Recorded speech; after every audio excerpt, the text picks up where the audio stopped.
Hey guys, our Christmas story that we're going to read today is called Moostletoe. And the author of this story is Margie Palatini.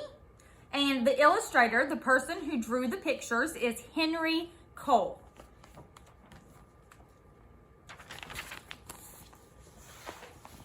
"'Twas the season, and Moose was merry. He joyfully tickled the ivories with a tuneful of tidings and a flurry of fa-la-las. He was so full of ho-ho-hos, even his moustache had the holiday spirit.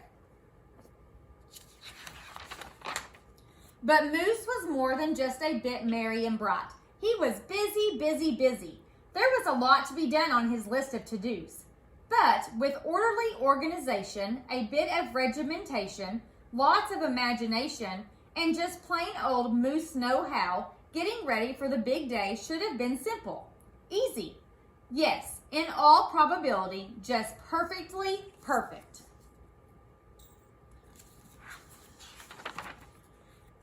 He wasted not one merry minute. Moose got moving and put some hustle into the holiday bustle. He went to work. He wrote cards and letters till his hooves hurt. Check. He shopped till he dropped. Check. He hauled home boxes and bags and presents galore. Moose had gifts for everyone stacked from ceiling to floor. Check, check, check. Then he wrapped, yo, yo, yo, and he ribboned, ho, ho, ho. And on each and every package, he tied a big, beautiful bow. Check and double check. So far, so simple, so easy, so perfectly perfect.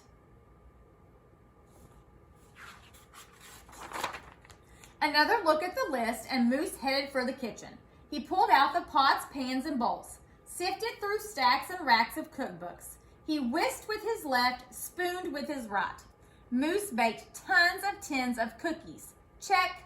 Dozens of cakes, breads, and sweets. Check, check, check. He made jellies, sticky jams. Moose roasted a goose and some chestnuts. He toasted marshmallows and yams. Check, check, check. Triple check. Yes, yes, so simple, so easy, and but of course, so perfectly perfect. Decorations were up next on his list of things to do and get done. So Moose decked the halls. Then he spruced up the walls. He beaded, bowed, and moostletoed. He gathered garlands, roped wreaths, and holly, jingled bells, sang Noels. Oh, good golly, this Moose was jolly. Check, check, check. Check, check, check. Check.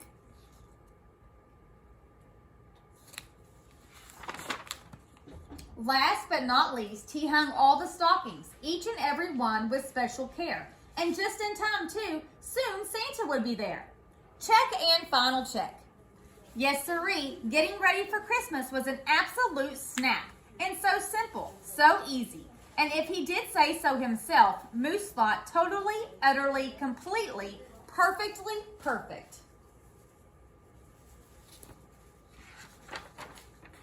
On that night before Christmas, Mother, little Sissy, Bucky, and Junior looked all through the house. What a job Moose had done. Everything looked bountiful, festive, quite fine indeed. There was just one minor problem, if you will. Oh dear, sighed the missus, as the five stared at one empty corner. Oh my, oh me, oh gee. Pop, what happened? Cried Junior. You forgot the tree.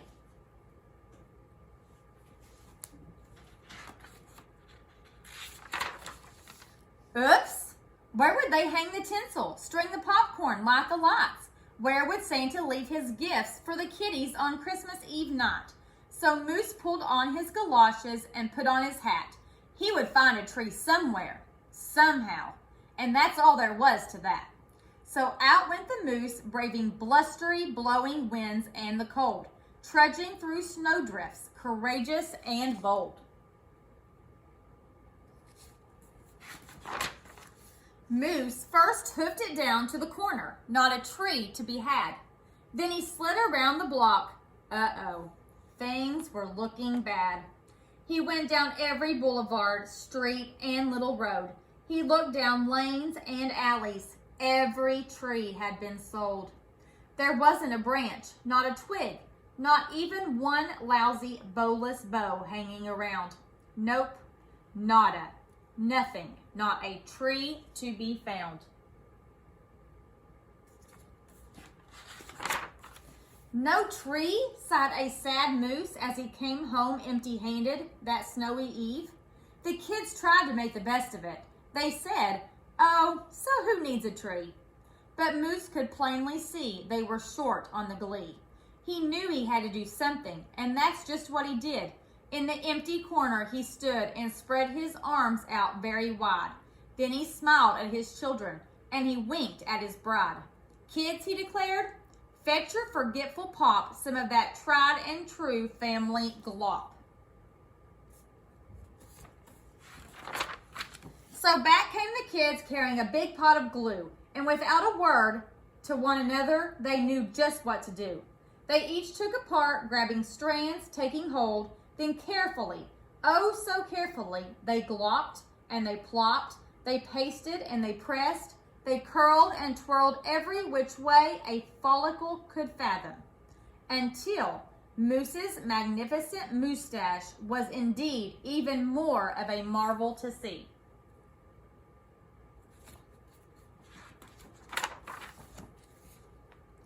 Moose was just a few needles shy of being an evergreen tree. They strung Moose with lights from his head to his toes and draped him with tinsel beginning right with his nose. They hung balls that were shiny and bells that twinkled, candy canes, berries, and plums sugar sprinkled. Then they all stood back. Junior plugged in his pop. Ooh, ah, yes, Moose truly was one incredible sight. He was glorious and glowing, and boy, oh boy, was he ever bright.